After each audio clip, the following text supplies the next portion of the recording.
ابھی میں قائد اعظم بن جاتا.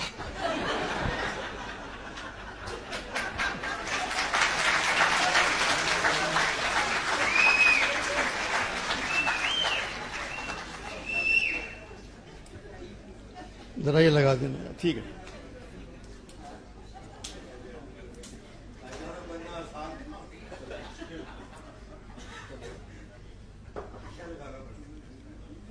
بہت ضروری ہے میرے لیے.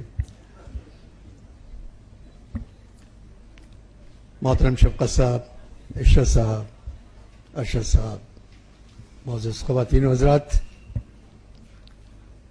72 برسوں میں پہلی مرتبہ کسی پڑھے لکھے وزیر تعلیم کو سنا.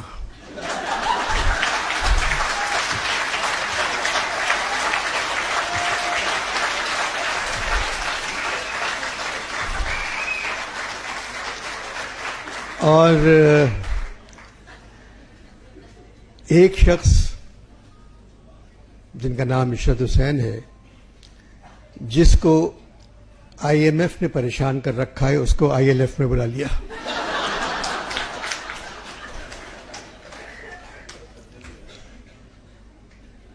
دے دیجیے کوئی بات.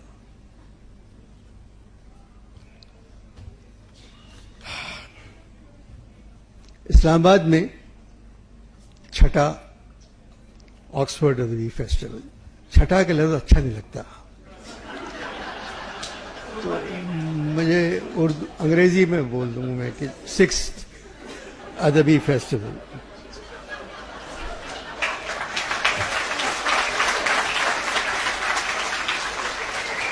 ارشد صاحب اور ان کے ساتھیوں کو مبارکباد.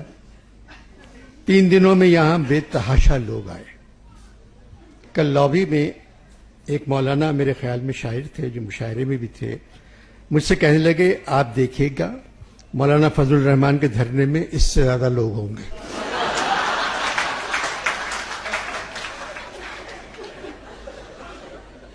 پھر کہنے لگے عمران خان کا نعرہ تبدیلی آئی رے، سب کہہ رہے ہیں آپ نے لکھا ہے. میں نے کہا میرا کسی سیاسی جماعت سے تعلق نہیں ہے، تبدیلی آئی رے میں نے نہیں لکھا. اگر عمران صاحب مجھ سے کہتے پھر بھی یہ نعرہ میں نہیں لکھتا. تبدیلی کا مطلب ہے دیگرگوں ہونا، تہو بالا ہونا، یعنی الٹ پلٹ ہونا، رنگ بدلنا، ایک سپاہی کی جگہ دوسرے سپاہی کا آنا. یہ لغت میں تبدیلی کا مطلب ہے، ایک چیز کو دوسری جگہ کرنا. میں تبدیلی آئی رے کیسے لکھ سکتا تھا؟ پھر کہنے لگے یہ نعرہ تو بہت مقبول ہوا، آپ مولانا کے والد کو جانتے تھے، پھر فضل الرحمان صاحب کے لیے اس سے ملتا جلتا کوئی نعرہ لکھتے ہیں. اب وہیں کھڑے کھڑے میں تھکا ہوا آیا تھا، مجھ سے کہہ رہے تھے. میں نے کہا آپ لوگ ایسا کریں، تبلیغی آئی رے کریں.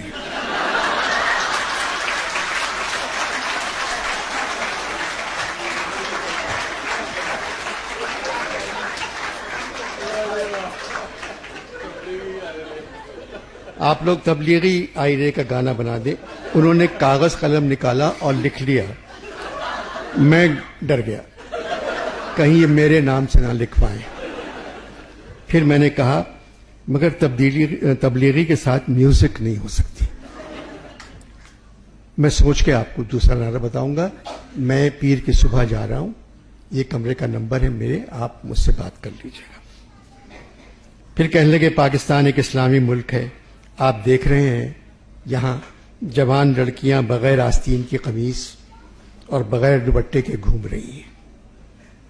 میں نے کہا میں نے صرف حجاب پہنے ہوئے لڑکیوں کو دیکھا کیونکہ وہ مجھے دیکھ رہی تھیں.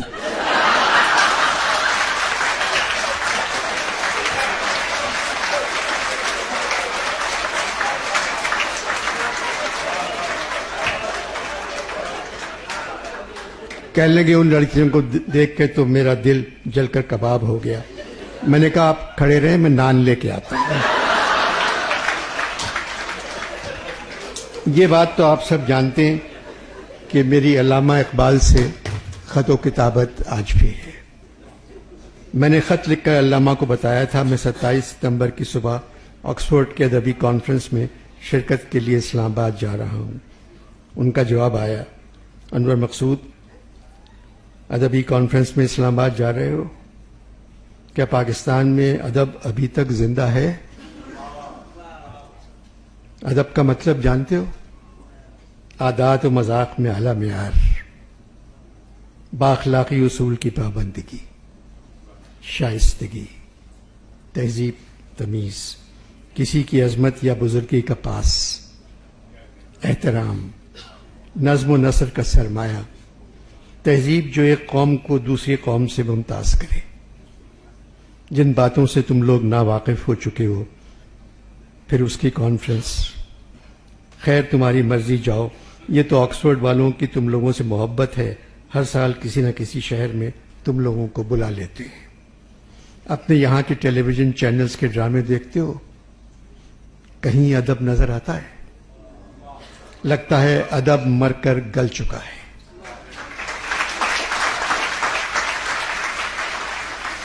لگتا ہے ادب مر کر گل چکا ہے، اور اسی وجہ سے آکسفورڈ والوں نے ادیبوں کو مرگلا میں ٹھہرایا ہے۔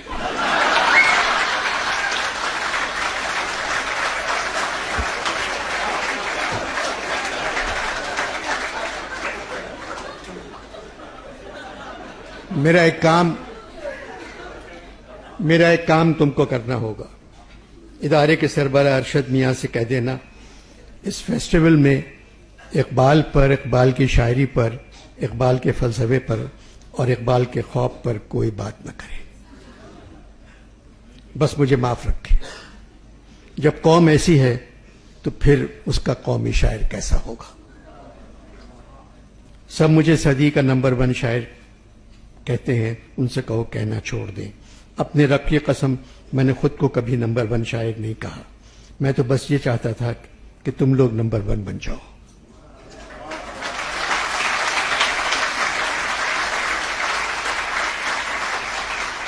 مگر تم لوگوں نے میری محنت پر دھیان ہی نہیں دیا۔ عروج آدم خاکی سے انجم سہمے جاتے ہیں۔ یہاں آدم خاکی سے میری مراد فوج نہیں ہے۔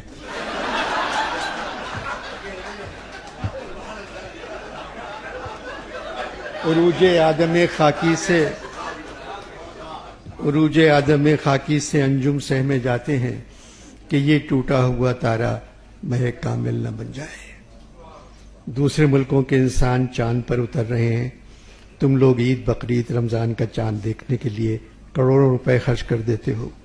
جو لوگ چاند کو دیکھتے ہیں ان کو اپنا کمر بند نظر نہیں آتا، تو چاند کیا نظر آئے گا؟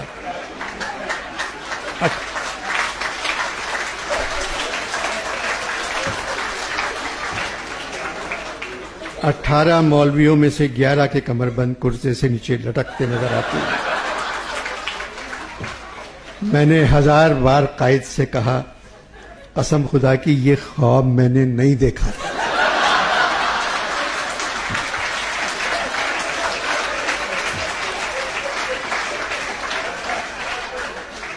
قائد نے 10,000 بار مجھ سے کہا، علامہ یہ پاکستان میں نے نہیں بنایا تھا۔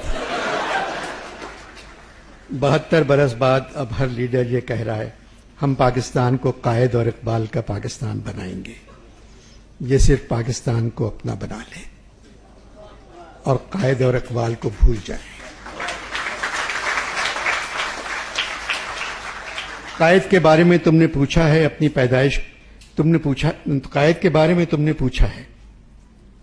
انور مقصود اپنی پیدائش کا دن نہیں مناتے، اپنی برسی کا دن بڑی شان و شوکت سے مناتے ہیں۔ تم لوگوں نے اب قائد کی وفات 11 ستمبر کی چھٹی بھی ختم کر دی ہے۔ اس دفعہ 11 ستمبر کو قائد نے گھر پہ دعوت کی تھی۔ قائد نے مجھے، مولانا ابوالکلام آزاد، غالب اور فیض کو بلایا تھا۔ غالب کو فیض کے کہنے پر بلایا کیونکہ غالب اپنے ساتھ کچھ نہ کچھ لے آتے ہیں۔